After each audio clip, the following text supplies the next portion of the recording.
Good morning. Good morning. Yeah, some energy, come on. Let's rock this room. If you look at your watch, you will note that it is 9 a.m. and we are starting on time. And I know that there's some people still coming in, and that's just fine, but when you have as much to share with a group as we do, it's really important that we stay on time, and we're going to do that. So here we go. I want you to look around this room, because this is what a sellout crowd of 700 people looks like.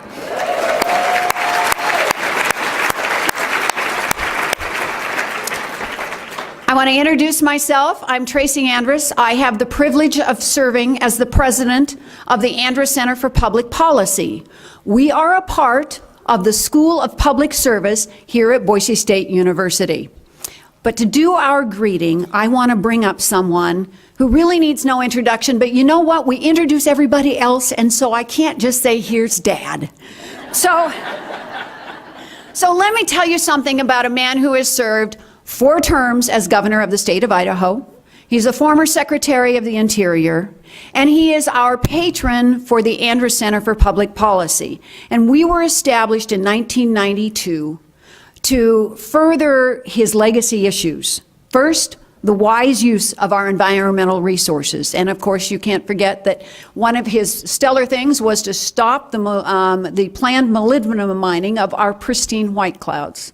So,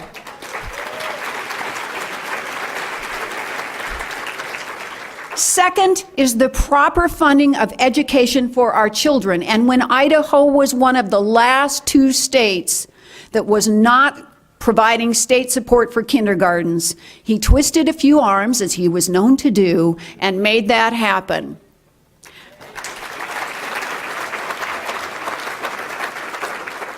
And finally, the Andrus Center is about the cultivation of leadership from all segments of society.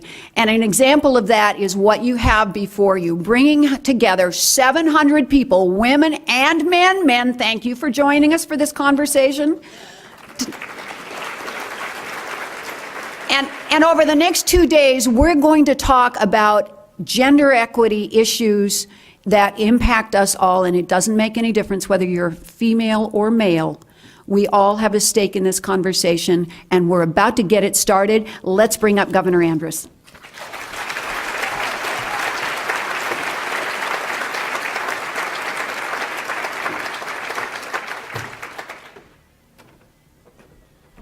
Thank you very much, Tracy. Good morning, ladies and gentlemen. She read that just like I wrote it. Yes, I've been very fortunate, not only in the governmental aspects, but in my family aspects as well. She's a very talented young woman, and this room is full of you this morning. We welcome you, the Andrus Center, to the Women and Leadership Conference, 2nd annual one. As Tracy pointed out, it's a sellout crowd, and I can open up and I can say, good morning, ladies and gentlemen. There's 1, 2, 3. Anyway, great to have you here, and thank you for your support. Each of you, I hope, have your program. You find that it's clear full of information that's necessary. We have 2 full days of outstanding speakers and presenters to share with you their life history, their goals, and their successes. I would just echo what Tracy said about let's stay on time, because it's very, very important that we don't drop behind. So do me a favor, and when we shift from one topic or one room to another, please do that. Now, one thing that I would remind you of, that in 2003, we here at Boise State University in the state of Idaho got very, very fortunate in that we selected Dr. Bob Kustra as the incoming president of Boise State University.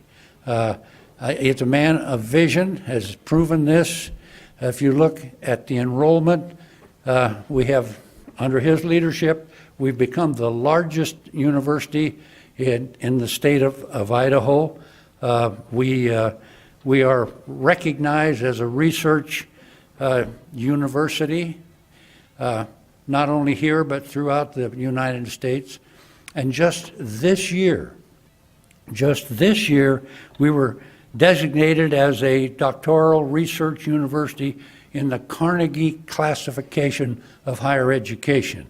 Now, all of this and the infrastructure that it takes to manage this has happened on his watch, and the vision that he displayed to us almost 15 years ago has paid off big time. He's here to welcome you to our institution, President Bob Kustra.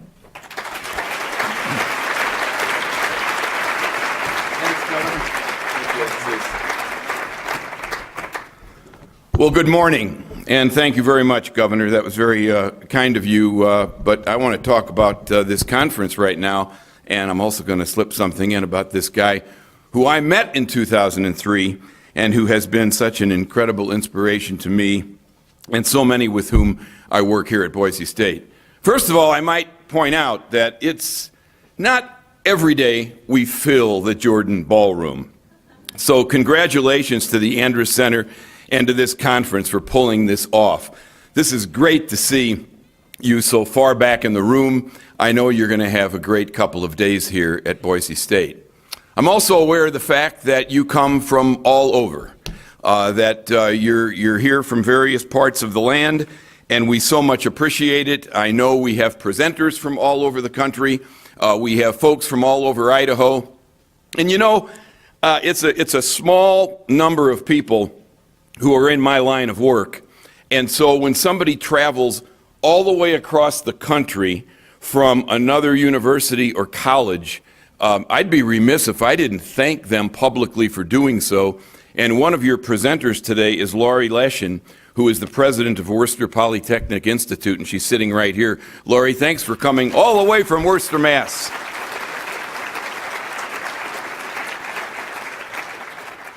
We're really proud to have the Andrus Center for Public Policy on our campus. Governor Andrus and I, from the day we met, talked about how this campus could accommodate and could support the work of the Andrus Center.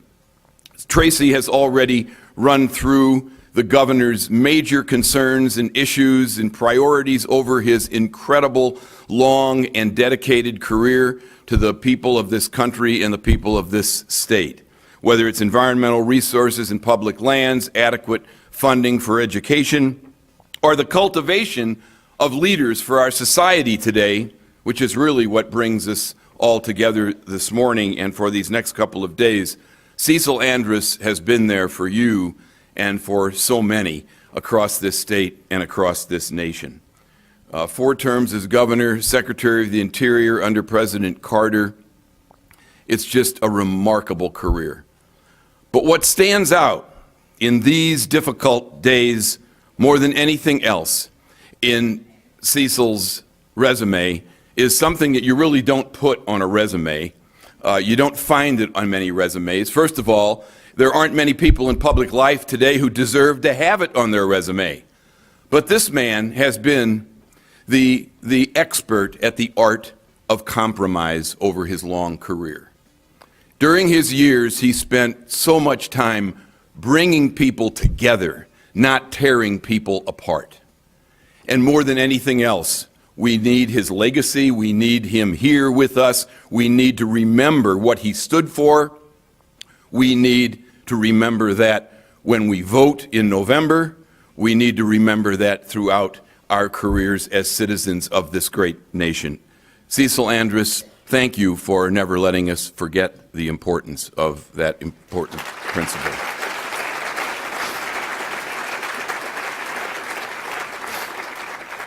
Over the next couple of days, you're going to hear from an extraordinary group of presenters. They're going to share their knowledge, their motivation, their paths to success, with a focus on empowerment for women in business, in politics, and in life. There is much to be learned from those who have cracked the glass ceiling. And I might add, that I have the privilege of working with many here at Boise State who have cracked that glass ceiling, and I know they are here as a part of the program and in some cases presenting as well. Now, I'll say one final thing. It takes a great deal of work to plan and to execute a conference like this, to bring these incredible presenters from all over here to Boise State on this day. Takes a lot of vision, takes planning and execution.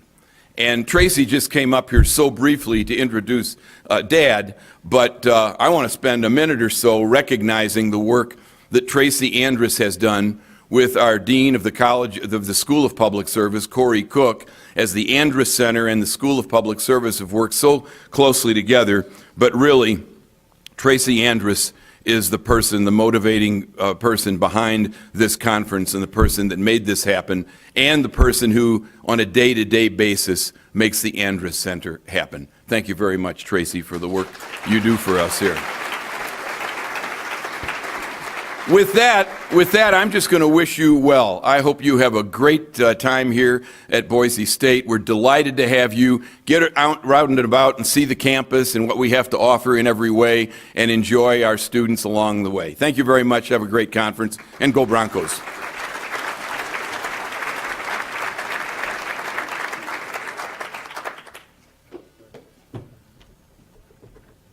Okay, I have 3 minutes for notes. We used to call these housekeeping notes. We've changed that to meeting notes now.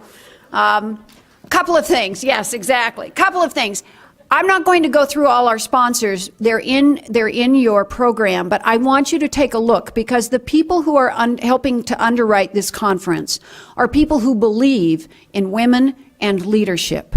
So pay attention to who they are. Thank them when you get a chance, and use their services, because they're giving back in the way that's important to all of us.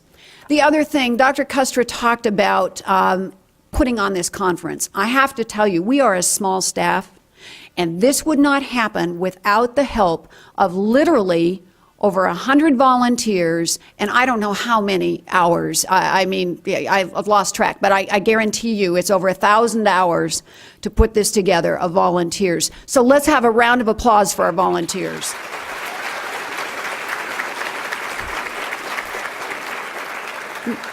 Now, every volunteer organization needs a head, and despite what Dr. Kustra said, and I appreciate it very much, that's not me. I want you to look at this woman back here who, raise your hand, Kathy Scott.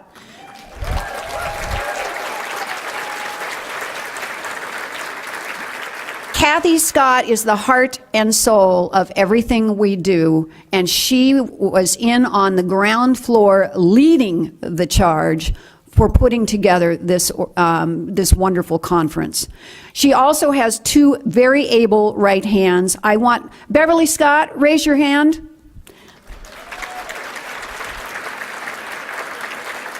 Beverly has been working with us for the last 3 years, and as a result of this conference, switched her major. She is now a senior about to graduate in Women and Gender Studies.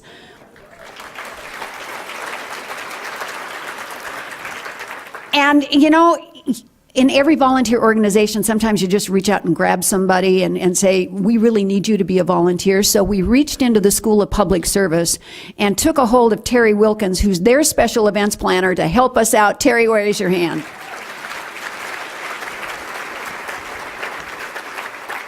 Okay, a couple really fast last things. Thank you, everybody.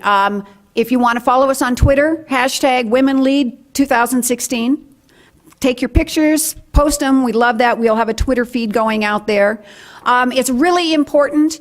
At the end of each of our presenters, we'll have 20 minutes for questions and answers. You've got question cards on your tables. Write them out when you think about them. And at the end of the speakers, we will have people circulating. Ladies, raise your hands that are helping to pick up those cards back there in the corner. They will circulate throughout. They'll pick up your question cards and they'll bring them up to the front. Evaluations, you've got little evaluation forms on your tables as well. Those are really important. I'll tell you what, today's conference was made by last year's evaluations. So these are really, really important. Please do that.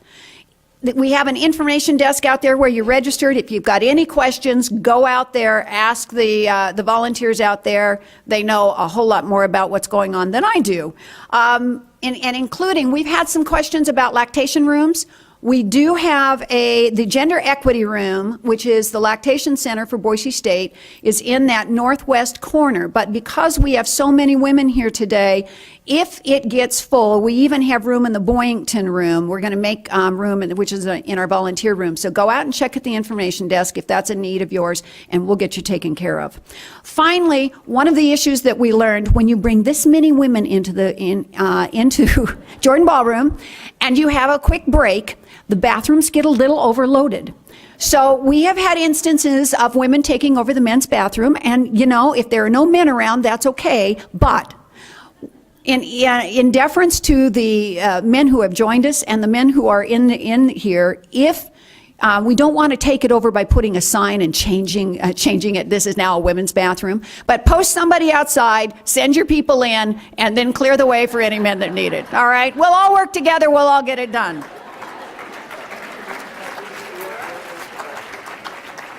Okay, I have the distinct honor right now to introduce our first speaker, Lisa Maatz. As a top policy advisor for the American Association of University Women, Lisa works to advance AAUW's priority issues on Capitol Hill, in the White House, and in coalition with other organizations, including the National Coalition for Women and Girls in Education and the Paycheck Fairness Act Coalition. Lisa's grassroots advocacy career began when she was the executive director of Turning Point, a battered women's program recognized for excellence by the Ohio Supreme Court. She went on to work for the NOW Legal Defense and Education Fund, the Older Women's League, and she was a legislative aide to U.S. Congresswoman Carolyn Maloney, a Democrat out of New York. Her honors include, and I just took a few of them because it is a very long list, the National Committee on Pay Equity's Win Newman Advocacy Award, the National Association of Partnerships in Equity's first ever Public Policy Advocate for Equity Award, a Congressional Fellowship in Women and Public Policy from the Women's Research and Education Institute, and an appointment to the Washington, D.C. Commission on Women. Lisa was recently featured in the book Secrets of Powerful Women, and I think she's going to share some of those today. She's a Phi Beta Kappa graduate of Ohio University and currently serves on the university's Diversity Alumni Advisory Board. She has 2 master's degrees from Ohio State and holds an adjunct appointment with the Women and Politics Institute at American University. You can follow her on @LisaMaatz. I had the great thrill to listen to Lisa speak earlier this year, and I know you're going to enjoy her. So let me get off the stage, and please help me welcome Lisa Maatz to the stage.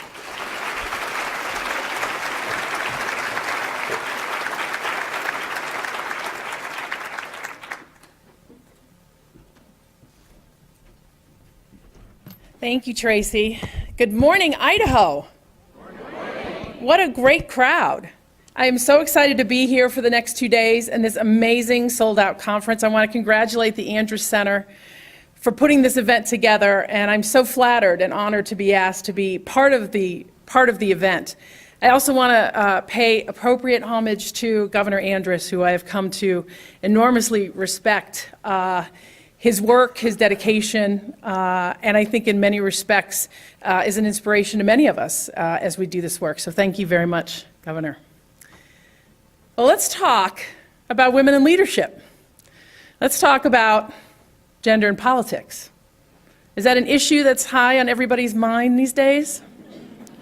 Gee, could there be something going on, I don't know, that is motivating that? I want to tell you a little story about how I got involved, my first brush, if you will, with gender and politics. And to do that, I need to take you back to my hometown. I was 8 years old, in 3rd grade, at Hinckley Elementary, just outside of Cleveland, Ohio. It was in the Rust Belt. It was in the 70s. Tough years for a lot of us. And my school reflected that. We had amazing teachers, but not great resources, not great facilities. One of the things we didn't have, believe it or not, were doors on the bathroom stalls for the girls. Now, you're going to have to put your 8-year-old girl hat on, the guys too, because I'm sure you can, to think about what that means. It was, I think, in many respects, something we didn't pay a whole lot of attention to. The school was, as I said, having some facility issues, and we just made do. We made the best of it. But somehow we found out that the boys had doors.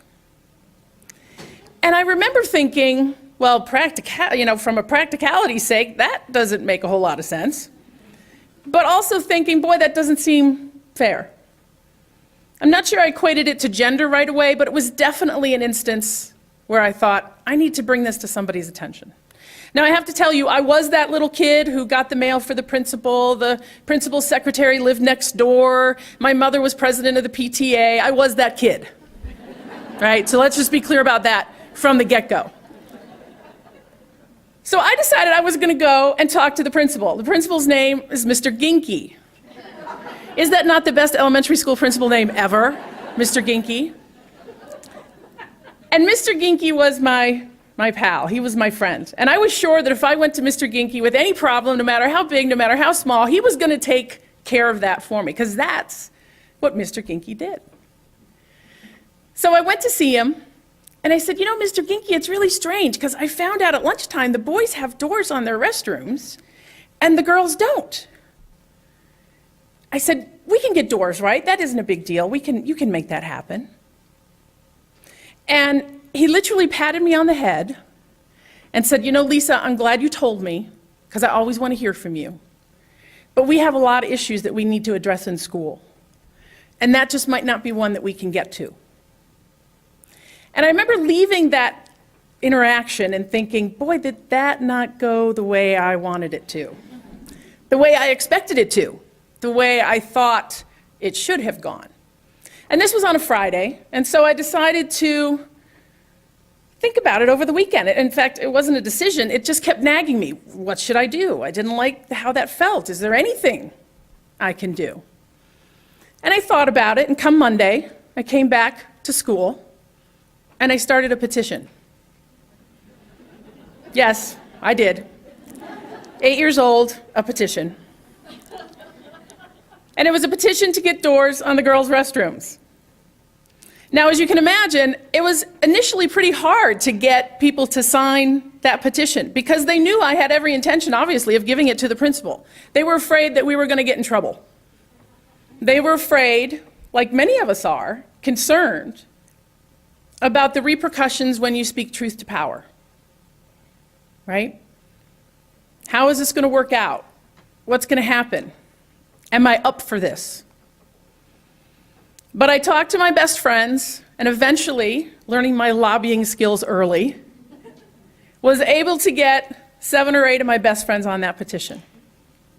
Once I had them, that critical core, then more people started coming forward. Because, surprise, surprise, everybody agreed that the girls should have doors on their bathrooms, right? By the end of the week, the boys agreed the girls should have doors on their bathrooms.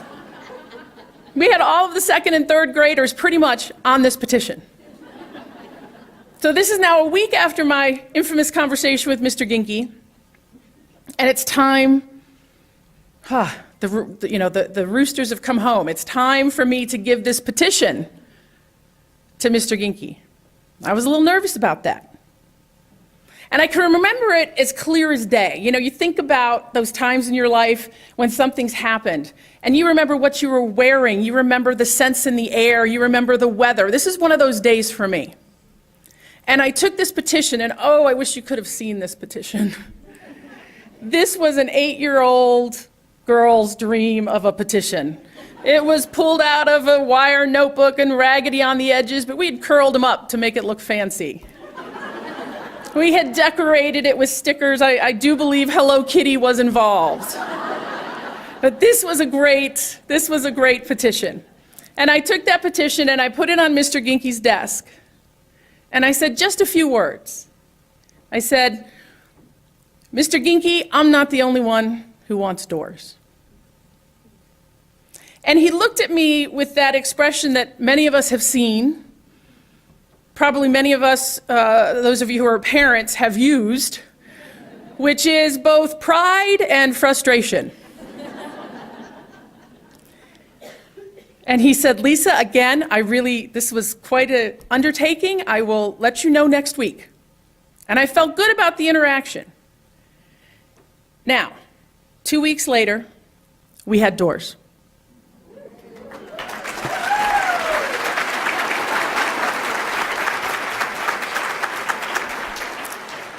But here's Paul Harvey's rest of the story. And here's why it's important for what we're talking about over these next 2 days, for women in leadership. Because it's as much about leading, it's also about knowing when to follow, knowing when to support, knowing when to have somebody's back. I told this same story when I was at the 2004 Republican National Convention. Lifetime Television was there, and at both conventions had these great events for young women to learn about politics. Brilliant idea. And they liked the story so much, they wanted to put me in this book, Secrets of Powerful Women. Well, as you can imagine, my mother was thrilled. Best PR agent ever. What did my mom do? My mom found Mr. Ginky. Mr. Ginky is alive and well and 278 years old, living in Medina County, Ohio. And she invited Mr. Ginky and Mrs. Cosman, the all-powerful school secretary, our neighbor, to lunch to share the book with them. And here's what I came to find out. After I dropped that lovely work of art on Principal Ginky's desk, he called my mother. I didn't know this until this book came out.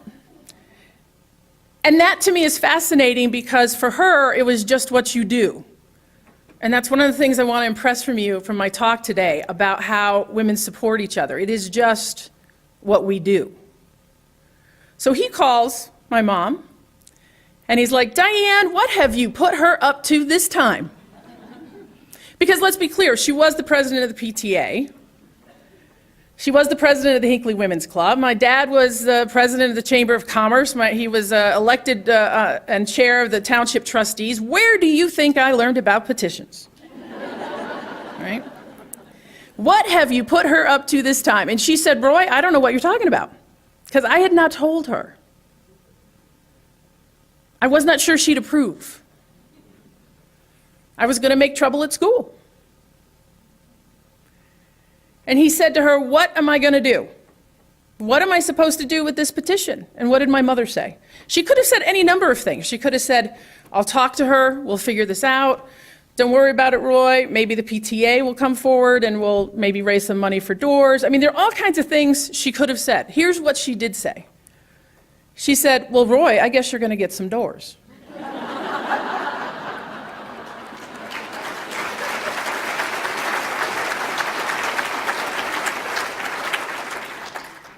My mom, woman number one who had my back, didn't have to, could have undermined me, could have put it aside, could have said it wasn't an important issue. Woman number one who had my back. Now, it was my mom, but it still counts. Mrs. Cosman, Mr. Ginky come to lunch. We find out after he put down the phone talking to my mom, he went out to see Mrs. Cosman, the all-powerful school secretary, and said, what am I supposed to do with this? Have you seen this petition? And of course, I had showed it to her before I went in. She signed it.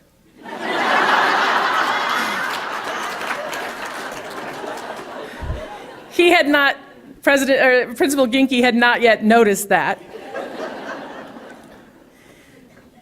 But again, here's woman number two. All kinds of different options for her in terms of what she said, what she could have done. What did she say? She said, Roy, I've been telling you to put doors on those bathrooms for 6 months. I guess you're going to get some doors. Now, of course, I would love to think that my little agitation with that petition and my friends were able to make that happen. And it might have happened just as I told you. But the notion that we had two powerful women, women in leadership, who had my back, who understood the issue, and were themselves willing to speak truth to power with, by the way, very little fanfare. They weren't worried about credit so much as they were worried about getting the job done. And we got those doors. Think about how that can play out in a business situation, in a school situation, in terms of how we treat each other, how we work together. Because we know today, unfortunately, we still have outright bias and discrimination, but it's somewhat more rare. I think, truthfully, if you were to ask and poll the women in this audience, what we really see, and that can be even more detrimental, is the implicit bias, the unconscious discrimination, right? I read an article recently, and it was fascinating to me because it was about women in the Obama administration and how they dealt with leadership issues, how they supported each other. How many people here have ever been in a meeting where you had a great idea and you were waiting for the right moment to say it, and then somebody else says it first? How many people have been there?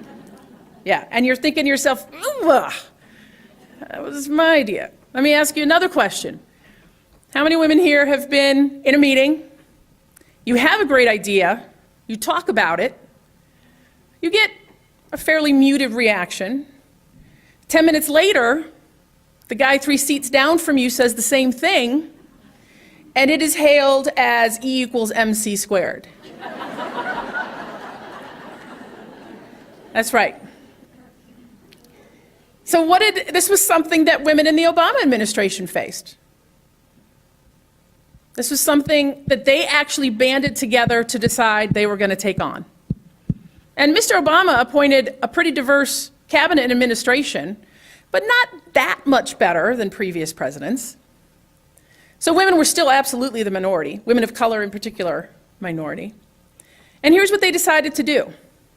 Not only were they going to speak up and quit kind of saving or holding those ideas back for the right time, but whenever a woman did that, the other woman in the room, because sometimes it was only one, sometimes it was more, would automatically second that emotion, so to speak.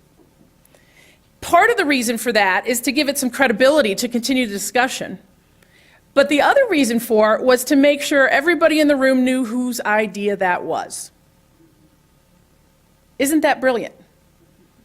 A handy and simple tool to help support women in places where we know unconscious bias can rule.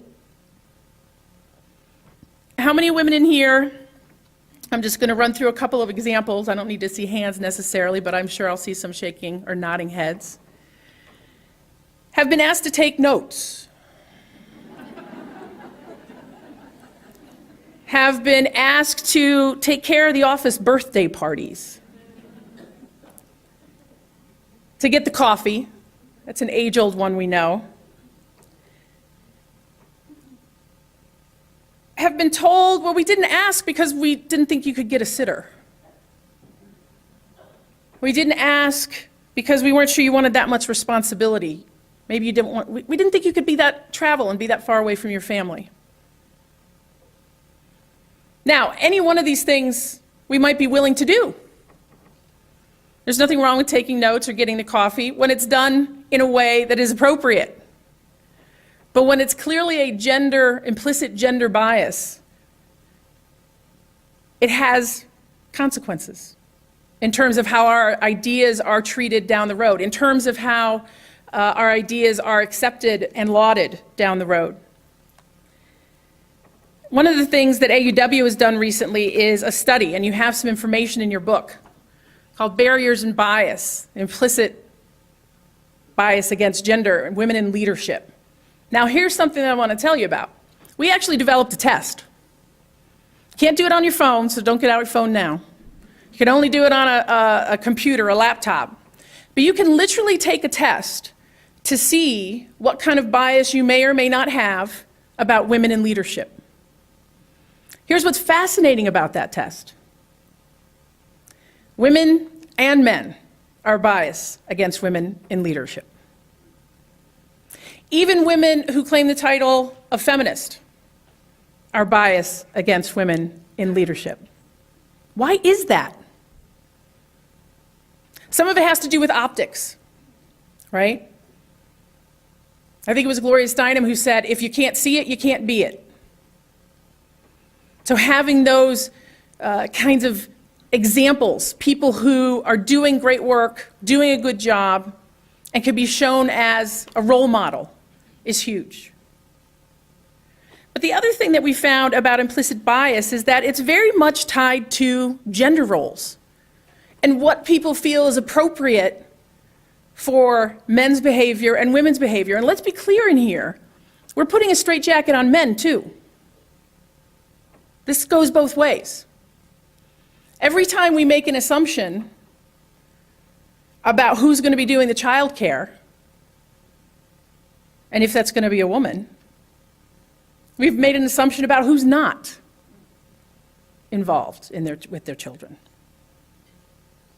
I don't want to get too much into politics, but we had a big conversation this week between Hillary Clinton and Donald Trump about child care.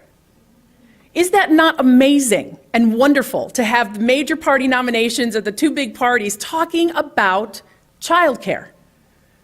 Something virtually every woman has to deal with, virtually every man has to deal with. But here's what was fascinating about Mr. Trump's plan.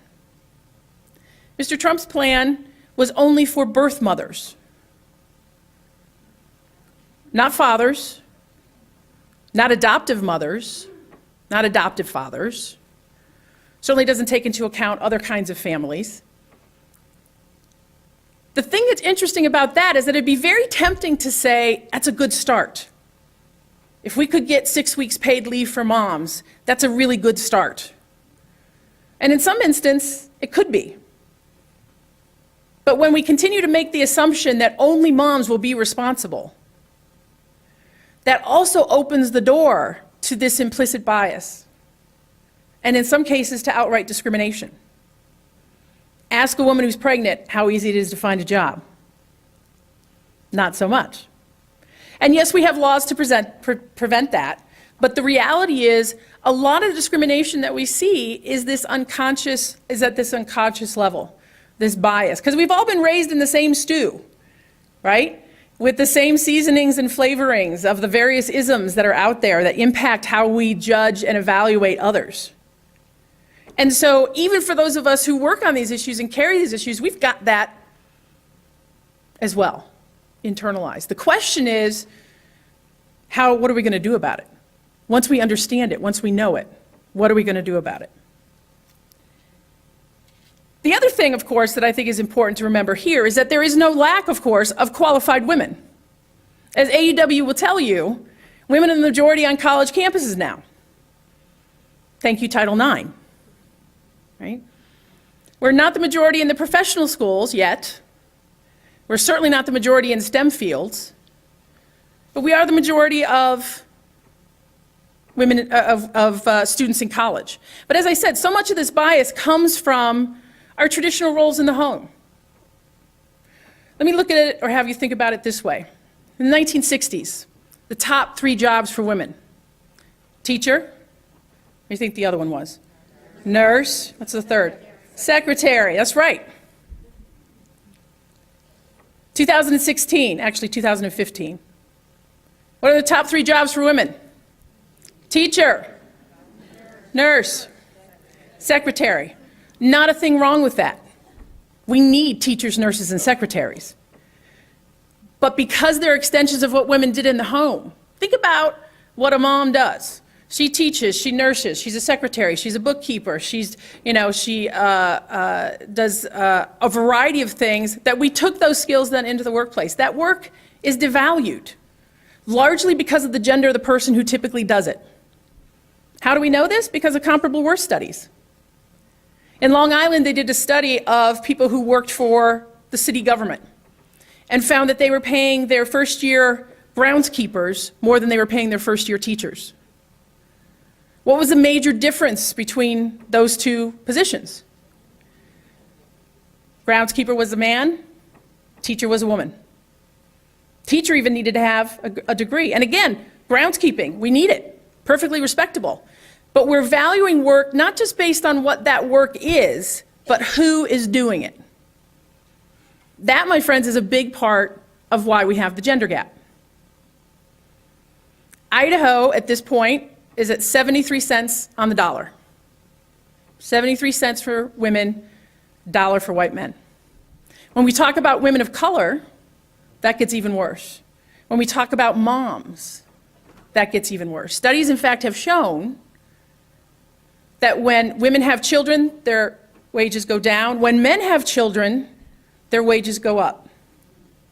Now, again, we're making an assumption there about what roles people are going to play.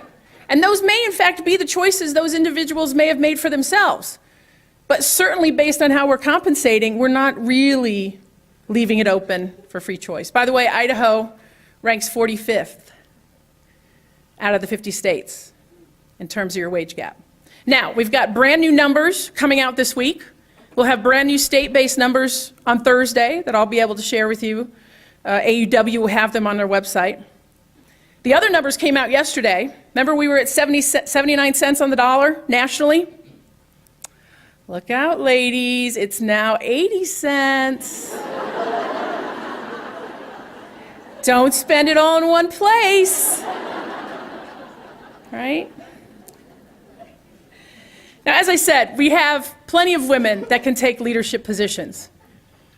But there's more than just it's the right thing to do case to make for here. It's not just about it being the right thing. It is. It's right, it's fair, it's good, it's just. But it's also the smart thing to do. Let me make the business case for you in terms of gender equality, equity, and diversity. One of the things that we know is that when you have more diverse people at the table, you have better innovation. One of the things the United States really needs to ramp up is our 21st century global competitiveness. If we want to keep innovating at the level that we've seen this country do, we have to have all our brains at work, and we have to have a variety of ideas and perspectives at the table. When we don't, literally very bad things can happen. Not only are we not competitive, but the products can be inferior, even deadly. Anybody remember years ago when airbags first came out? All of these really petite women that were killed by airbags because they designed the airbags for a typical man. 5'8", 160 pounds. The force of the airbag was so strong, it was killing petite women. They didn't have women on the design team who thought about the fact that maybe not everybody is 5'7", right? So when we talk about diversity and inclusion, it's not just the feel-good thing to do, it's the smart thing to do to come up with the best product. We know from a political standpoint that when women vote, we change the conversation because we have very specific concerns. We know when we elect women, regardless of party, it changes the conversation. Research studies show that the most effective legislators at the state level are women in the minority party, whatever party that might be. Why is that? The collaboration, the willingness to work across the aisle, to have that conversation. Right now, unfortunately, we have situations in this country where we are so polarized, where we have redistricted and gerrymandered ourselves into the bluest of the blue and the reddest of the red, and then we elect those extremes, send them to Congress, and ask them to talk to each other. How's that working out for us? But we do know that women collaborate more. It's simply in the research. It shows in the bills they introduce and in the successes they have. Many of you probably remember the government shutdown. What now, 4 years ago, 3 years ago? Brokered by women in the Senate in the minority party who said, this is crazy, and took it into their own hands, came up with the deal, and made it happen. This is huge. This is important. And it doesn't mean that we don't appreciate men in politics. Of course we do. But the reality is when you have more diverse minds at the table, you are always going to have a better product. The other thing that I think is particularly important is that there have been a lot of studies about diversity at the CEO level, at the vice president level, at the board level. Right now in the United States, only 7% of Fortune 500 CEOs are women. It's even fewer for women of color. But here's what's fascinating. The companies that had the most diverse CEO, board, and kind of C-suite vice presidential level candidates made the most money. They were the most profitable. They had less turnover. They were better recruiters. Their products sold better, whatever their product might be. So the case, my friends, is not just that it's a good idea, that it's a smart idea, that it's important to give everybody a fair chance.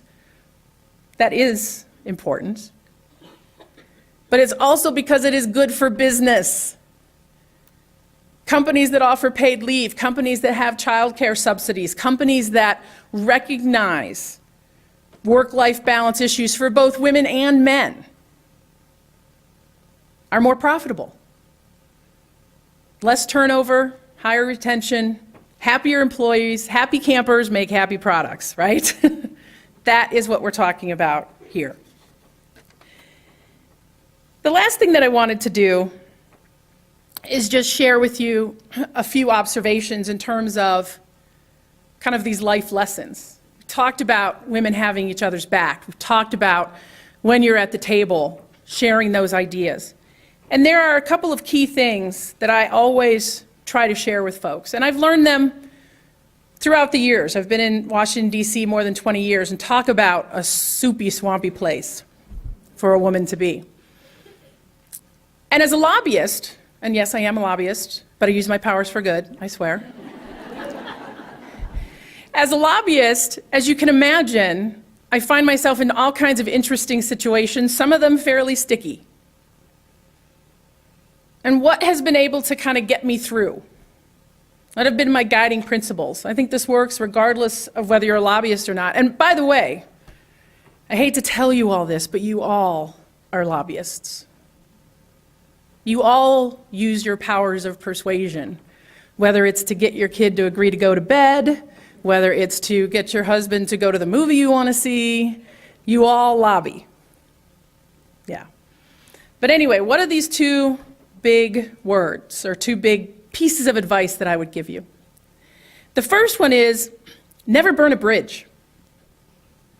Literally in DC, today's intern is tomorrow's member of Congress.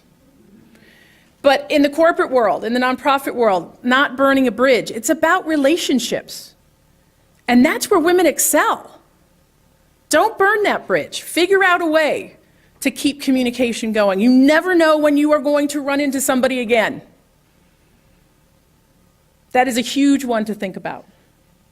The other one that has been a really primary guiding force for me is know your line in the sand.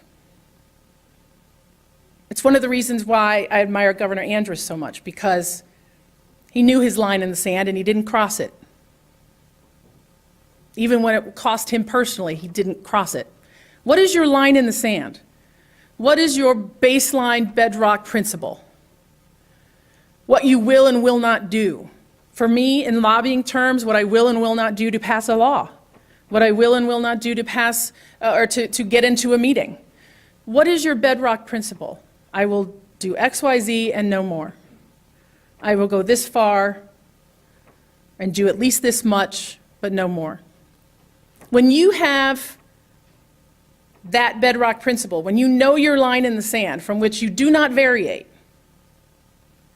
you will always be able to look yourself in the mirror.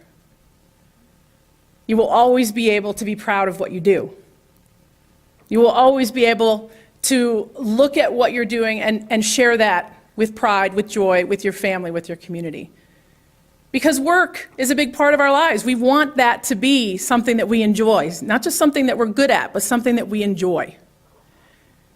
Don't burn a bridge, know your line in the sand. And you know what? Coming to this conference, I'm going to add that as the third, is a great idea. Thank you very much.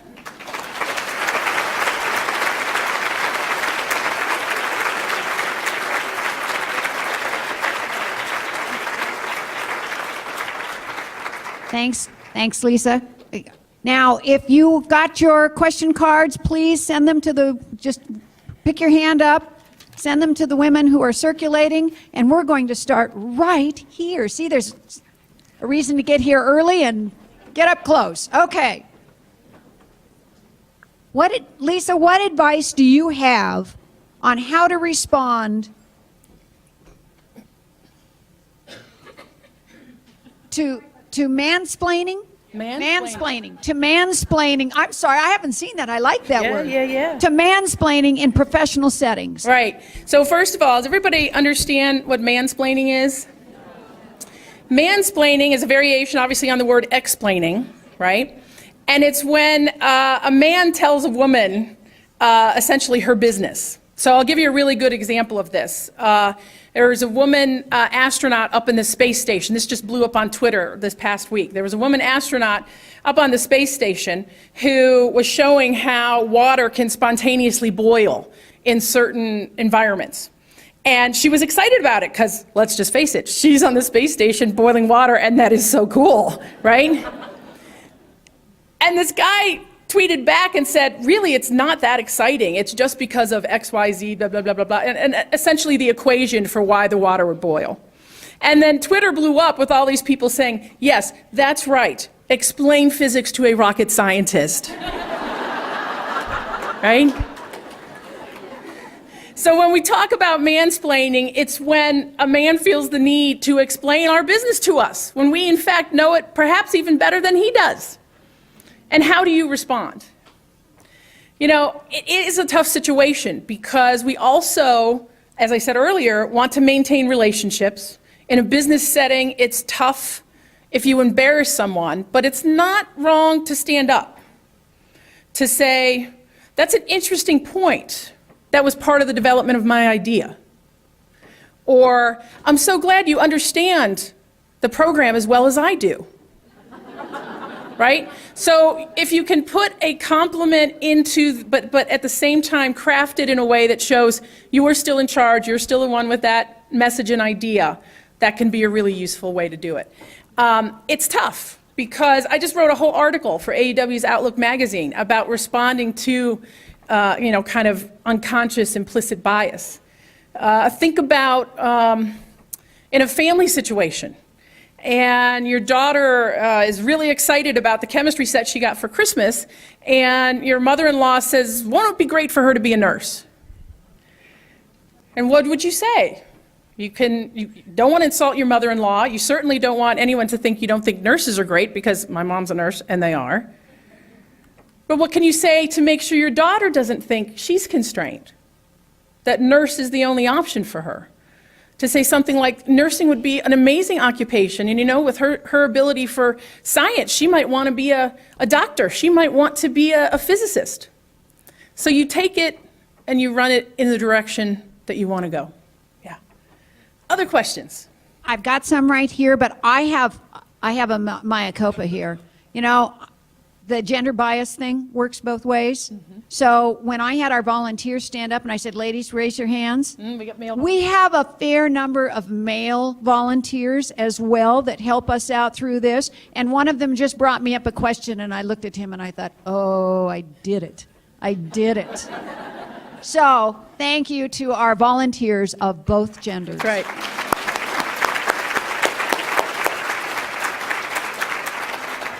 Okay, Lisa, in this political period of polarizing and even incendiary behavior / speaking, how do we separate ourselves from the group to represent our views without supporting further divisiveness? Yeah. Boy, this has been an election for the ages, hasn't it? And I hate to tell you, it ain't over yet. We still got more than almost 60 days and 3 debates to go. And the polarizing environment, not just from the presidential election, but onward down the ticket, can really be uncomfortable. People get very personally involved, and in some respects that's not a bad thing. You want people, obviously, to be invested in their democracy, to be passionate about voting, especially. But there does seem to be a situation going on right now where facts are less relevant than they should be. And that in and of itself can be an issue, right?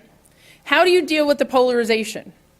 You know, for AUW, it's always been really important that we are not only nonpartisan, but that we work with both parties as much as we can.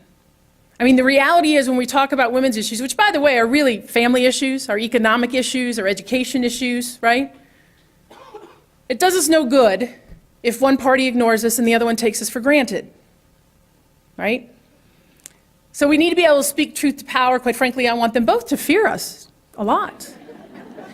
But the reality is women obviously are a huge voting bloc, and it's why there is so much information tailored to us in an election season. But anyway, what to do when it feels like it's getting away?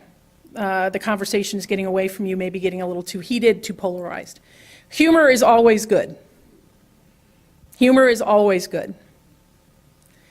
Saying you will have to agree to disagree is less funny, but can also work. The key here is that you want to show the other people in that conversation the respect that you want them to reflect to you, right? Model that. Even if they don't treat you as well as you'd like. Again, you want to be able to know your line in the sand, to be able to look yourself in the face. I will treat people the way I want to be treated. It's a golden rule for a reason, right? So that's the advice that I'd give. I mean, there is also the reason why people don't talk about politics and religion in polite settings.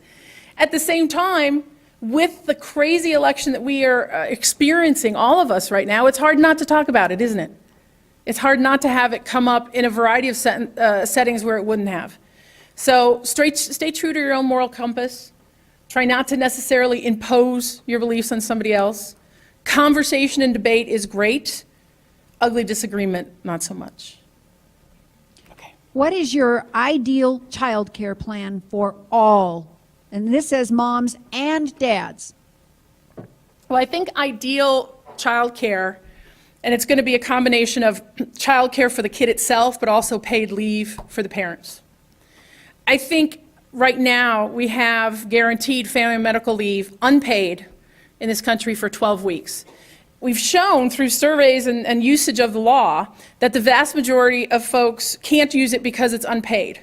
We've also shown that men are much less likely to use it than women, when in fact part of the FMLA, the Family Medical Leave Act, part of its actual reason for being was to help to break down some of those stereotypes. It's literally in the bill, that if we have family medical leave available to men and women both take it, it will be more acceptable for men to have that role. And women will be less penalized for the assumption of them having that role. It hasn't worked out that way because it's not unpaid. So that's the first thing you have to do, is you have to figure out a paid system. There is a bill out there called the Family Act that AUW strongly supports, and it models itself off of the Social Security system, where the employer pays a little bit and the employee pays a little bit, to create a fund to allow for 12 weeks paid parental leave. That is something that I think is important for new moms. I think it's important for new dads. It's important for anybody who's adopted a child. So that first thing is key. 12 weeks, many people would say, is not enough. I think we always have to struggle with how we're going to pay for it. That's the conversation. So could it be 16 weeks? Yes. It would be more expensive. We need to think about that. But we need to make it available to everybody. Then beyond that, in terms of child care, one of the things that, in terms of child care itself, one of the things we've seen is the huge impact that Head Start has had, not just for underprivileged kids, but any kid who goes to pre-K. So part of what we need to be looking at is expanding our educational system, which, as we all know by the happy smiles we see on parents' faces around Labor Day, is not only a great way to educate your child, but it's a great form of childcare, right? But if we start them earlier, we get them at 3, so we have pre-K a couple of years. That would help enormously, not just in terms of childcare for parents, but in terms of making sure our kids are ready to learn, making sure our kids are ready to get into tougher fields like STEM. So that's key. Then the other thing that has to happen with any childcare program is that we have to recognize that not everybody works 9 to 5. right? Yeah, we have to recognize not everybody works 9 to 5. Not everybody works Monday through Friday. So your child care system has to have, without a huge penalty in terms of an increase in price, the availability of high-quality, affordable child care at virtually, quite frankly, 24 hours a day. That's the other piece of it. It is a tough situation, but every family has to deal with it, which means it's the meat of public policy for families. It is the struggle of every family to pay for child care, to find a good place. Child care in a lot of states is more expensive than going to college. And some of it, quite frankly, isn't all that good, right? So it's not just the availability, it's not just the cost, it's also the quality, because we want to make sure we're doing the best for our kids. What's your advice for youth going out into the world? Oh. You know, it's so interesting. Probably a lot of you have seen different articles out there about the millennial generation and how that is changing the workplace, right? This notion that everybody needs a trophy, no matter what they do, so to speak. But the reality is, I always say for younger people, I'm a big proponent of internships. I'm a big proponent of shadowing. I'm a big proponent of picking out adults in your life that you admire and that you'd like to be like someday. Who do you want to be when you grow up? And then see if you can't spend some time with that person. See if you can't see being an intern with them for a longer period of time, shadowing them for a day. Find out what it's really like to do that job.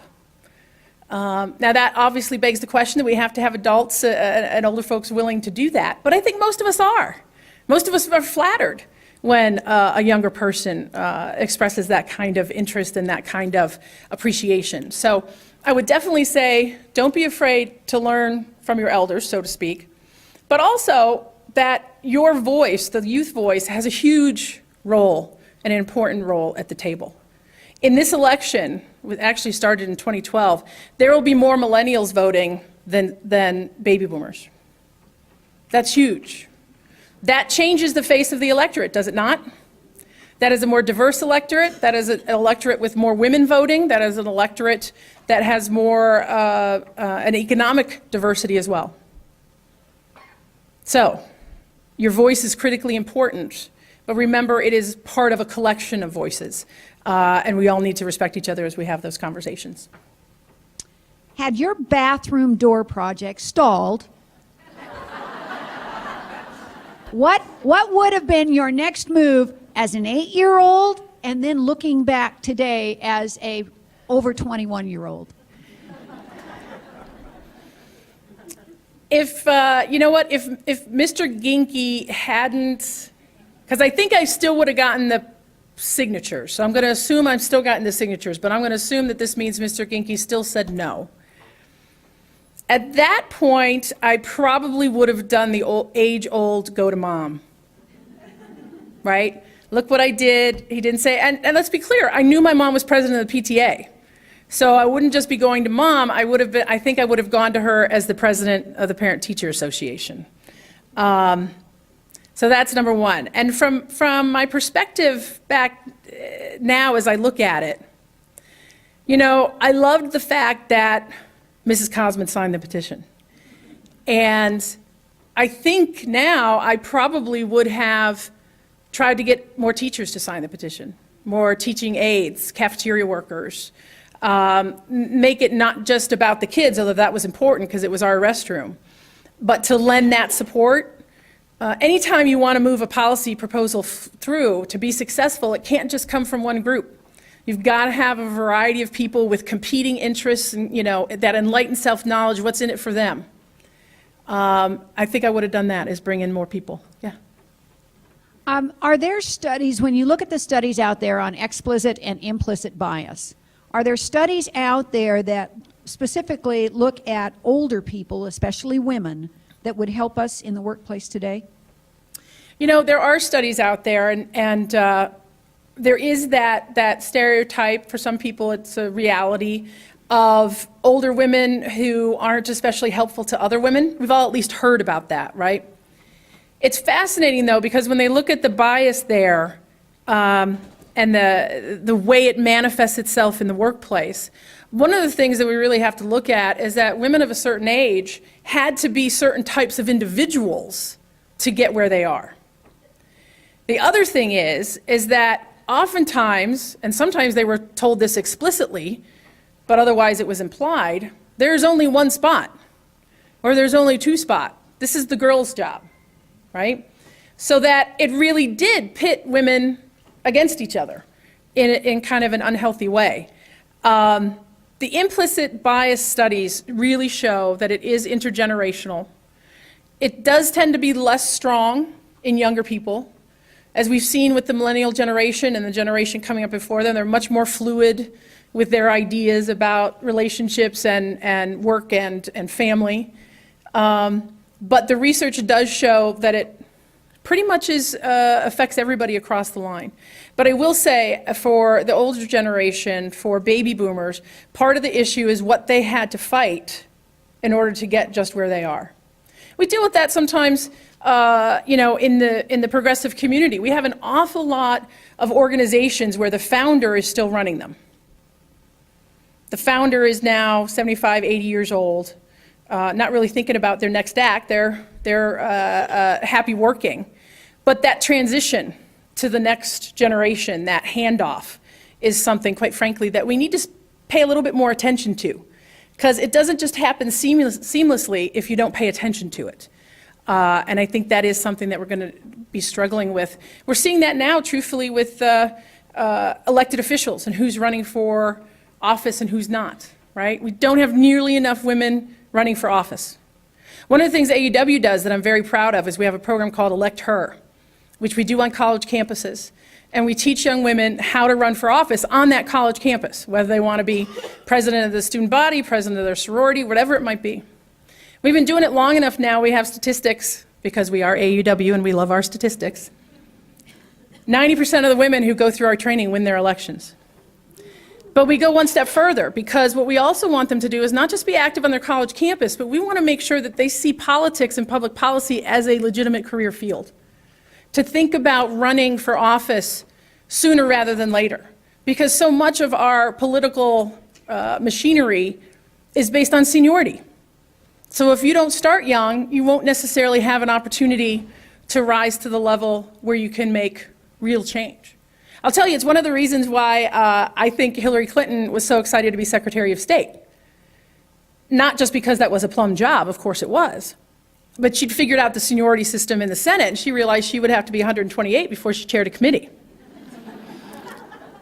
So, because she got in relatively late, right? So, anyway. Okay, last question here, and I'll put a plug out to you. I'm not great at reading some handwriting. So remember that when you write out yours, if you can make it as legible as possible. I'm going to take this last one, and I'm going to kind of hopefully get close to what it's saying. And it's talking about moms and dads and finding that 50% sharing of duties, and how do we from both sides figure out what works for the family and what is fair for the family. Yeah, that's a great question, because when you think about it, a lot of the policy discussions that we're having right now about access to child care, paid leave, or equal pay are microcosms for conversations going on between couples about how to find the balance, the value that each person brings to that partnership, to that family. And it can be tough. One of the things that I always try to say to people is try not to make assumptions. Assumptions about what each person likes to do or doesn't like to do, about assumptions what each person should do or what they should be good at. It is a balancing act, and every conversation is going to be as different as the couple that's involved. But the reality is, we actually do need to have those conversations now. Couples that don't have that conversation end up with a really lopsided situation in terms of childcare, in terms of child rearing. And oftentimes, what we hear from men is, but I wasn't asked to help. How often is it easier for us to just do it ourselves? because we will either do it faster or exactly the way we want it done. Can you let go of not exactly the way you want it done, but still getting it done? Right?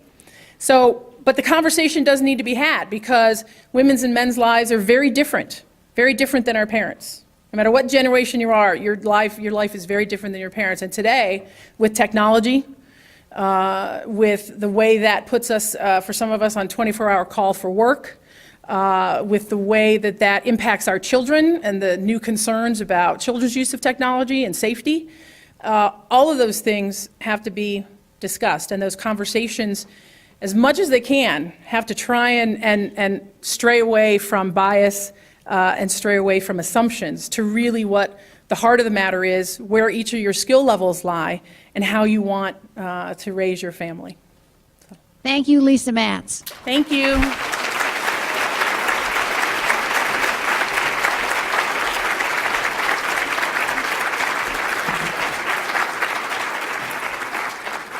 Okay, that was a terrific start to our morning, and we're just getting started. Before I let you go, there are a lot of empty 1s and 2 seats up throughout the room, and we have some people standing at the back. So if you have your purse or your notebook or something sitting on a seat, please remove that. We're gonna leave this room now, but so that when people come back in, you'll be able to find seats, and we'll hopefully get everybody sat down. We're gonna break for our skill builders. You've got a 15-minute break to get to those.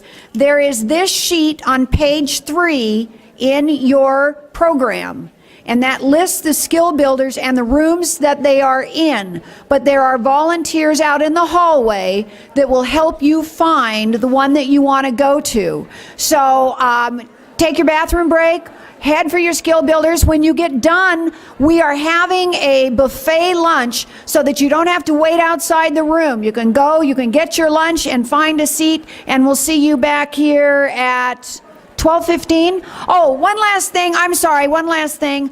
Again, I'm remiss.